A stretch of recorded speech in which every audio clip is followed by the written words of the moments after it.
Hi everyone, it's Jen with Spirited Saturdays, and this week we are finishing up our 4-week rotation on talking about relapse, slips, and recovery, and how it pertains to recovery.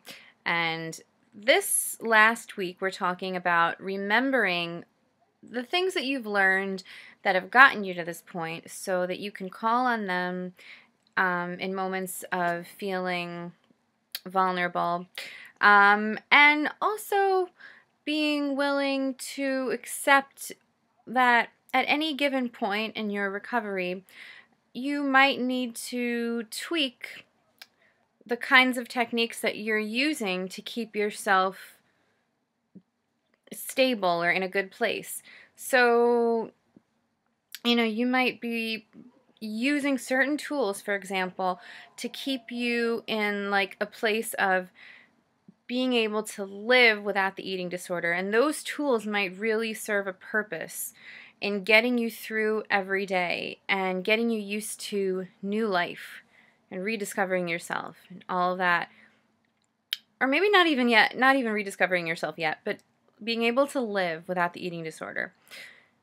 And once you get to a certain place, you might need to adopt a different set of tools or tweak the ones you already have or just replace them or refine them a little bit in order to prepare yourself to do what you're now able to do, which is go on to the next step of your recovery, whatever that involves for you. And maybe that does involve really rediscovering who you are or discovering who you are, and that will require a different set of tools or maybe a slightly tweaked set or version of the one you were using to get you to this point.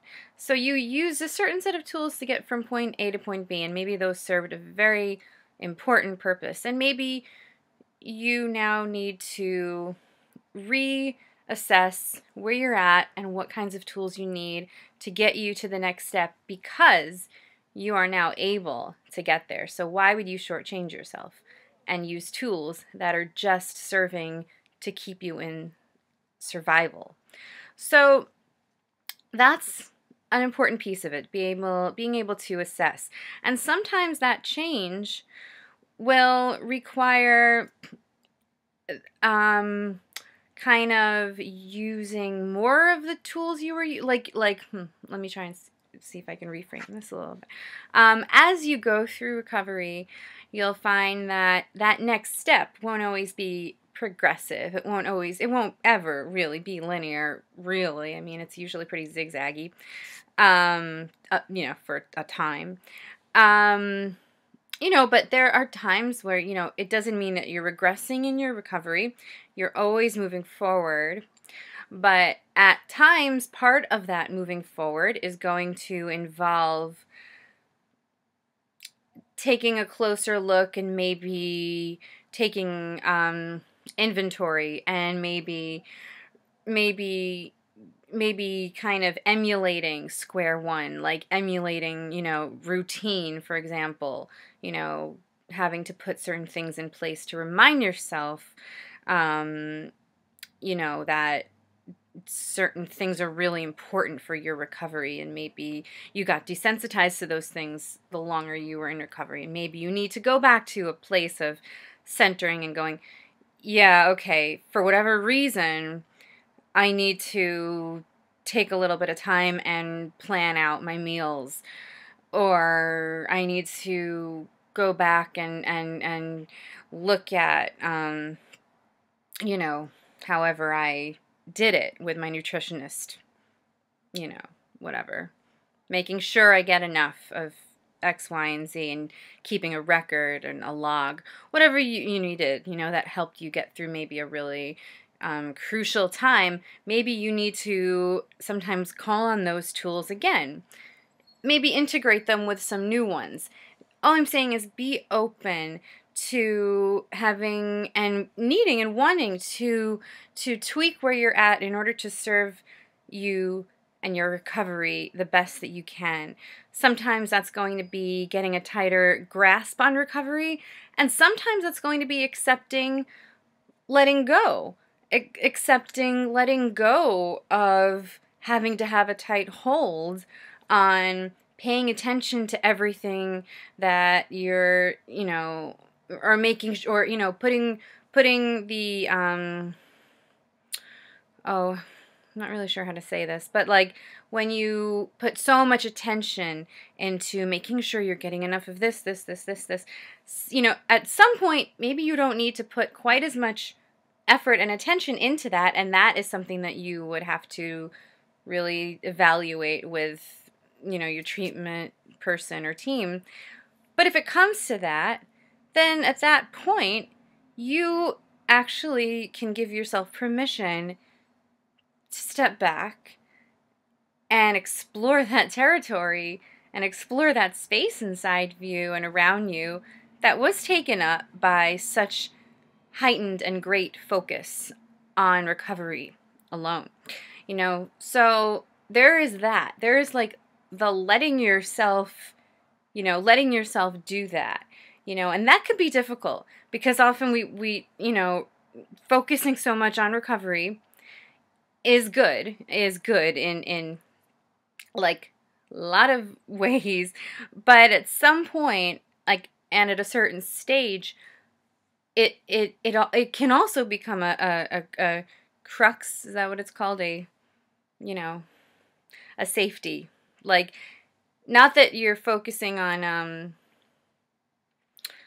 focusing on the specifics of recovery and focusing on eating disorder recovery as much as you focused on having an eating disorder. Like at some point, you are allowed to let go a little bit, to play with the life that is presented for you, that is now available to you, now that you don't have and are not inundated with your illness.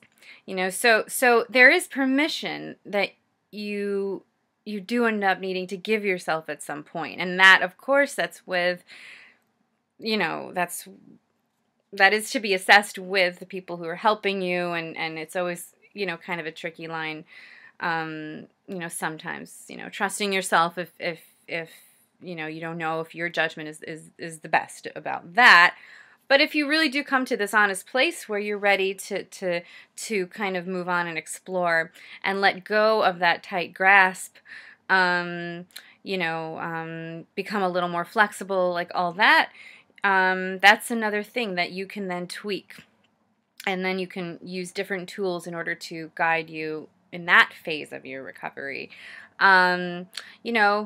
And sometimes tweaking involves all sorts of different things depending on where you're at. If you take medication, maybe, keep on top of the medication piece of it and know what's working, what isn't.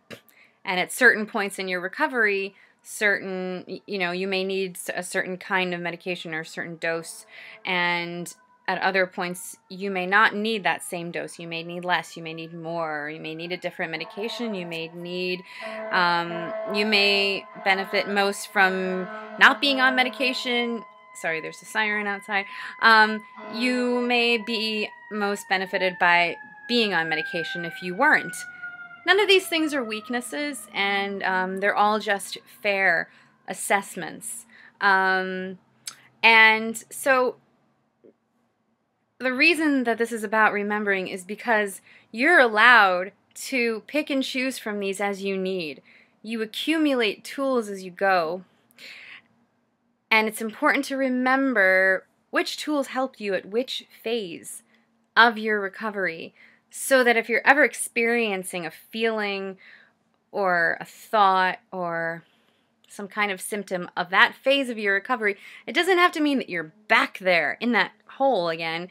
It means that when you were there, this is what you used to get you out of it. So calling upon a certain tool that you used when you were feeling a certain way is just going to help you get to the next step. It doesn't have to mean you're back at square one. If you need to use a certain tool, it means you're experiencing a part of a greater whole. a greater whole of that phase of your recovery, and just the whole of recovery itself, which is an ongoing journey. And don't forget that it is so often a zigzag, and the farther you get and the longer you stay in recovery, the less zigzaggy it becomes. But you know, you never go back because you've always learned. You've always learned, and you've always accumulated knowledge, insight, strength, health, recovery in any aspect. You know, so remember what got you from point A to point B, point B to point C. Remember the strength it took for you to even begin the journey of recovery, and nothing cancels that out. Nothing can take away that value. Nothing minimizes that. So just know that any step is good, and there's always something to be learned no matter what stage of recovery you're in. And when you are strongly in recovery, recovered, whatever you want to call it, there's still stuff to be learned. There's still stuff to be gained by what helped you when you were sick, just applied differently, applied now in life without an eating disorder. But it will still be there because it's still part of your story and how you dealt with your own particular unique struggle. So it all counts, and it's all important, and all makes you who you are, and the brave and wonderful person that you are. Okay? So remember, and you're awesome, and all right, see you next week. Bye-bye.